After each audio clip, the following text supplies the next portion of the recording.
mooraa mana barumsaa jalqabee hanga biyya ormaa sin dagannem.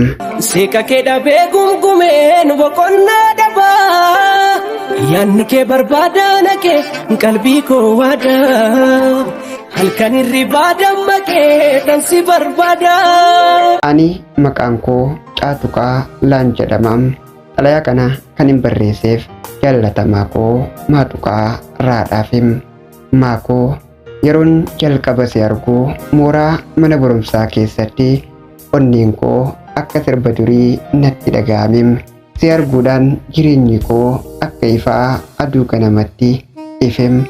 Guyyaan si arge irraa kaasee si waliin ta'uun, si waliin barachuun, si waliin kolfuun hundi isaanii akka kitaaba jaalala tokkotti fuula fuulaan onnee koo keessatti kuufamem. Mooraa san keessatti si waliin dabarsinee akka mallattoo jaalalaa dhugaa ta'ee si waliin ta'uun, akka yeroo barnoota keessaa wal ilaaluun, yeroo boqonnaa waliin kolfuun, yeroo halkanii walitti barreessuun hundi isaanii akka seenaa bareedaa ta'anii onnee koo keessatti kuufamanii jiru. Amma garuu haala yerootiin gargar fagaannee anis biyya ormaa jiraadham, atis biyya keessa jiraattam, garuu onneen koo si bira jiram. Fageenyi kun jaalala keenya hin balleessum. Akkuma urjii halkan keessaa si yaaduun halaalaa ifee natti mul'atam. Yeroon si yaadadhu sagalee kee nan dhagaa fakkaatam. Qoosaa kee, haasawa kee yeroo mooraa keessatti si waliin dabarse hunduu gara onnee koo deebi'am. Si yaaduun koo akka barnoota tokkoo ta'ee jiram. Barnoota jaalalaa, barnoota obsaa, barnoota abdii ta'ee jiram. Jaallatamaa koo Maatuqaa Raa, yeroo ati biyya keessa jiraattu ani ammoo biyya ormaa keessaa si yaadachaa, si hawwaa. Guyyaa tokkoof illee fageenyi kun akka xumuramu, akka walitti deebinu, akka wal arguuf nan hawwam. Jaalalli keenya akka kitaaba barnootaa fuula haaraa banuuf itti fufuu abdiin qabam.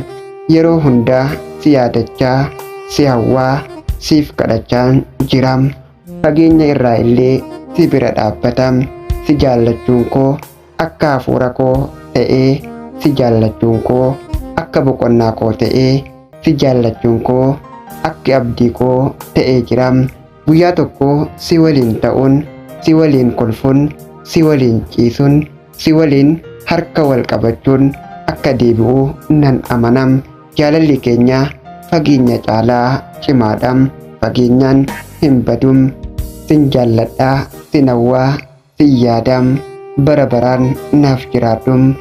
Ana jaalalleetee Caatuqaalaa biyya Dubaay irraa, jaallatamaa koo Maatuqaa Raa, Yuunivarsiitii Adaamaa kan jiraattu. Suuraa kee sammuu koo keessatti kuule hafuura kee neegama. Caaya jiru kootii akkanaaf qaba koo sinnaaf tola waa marri.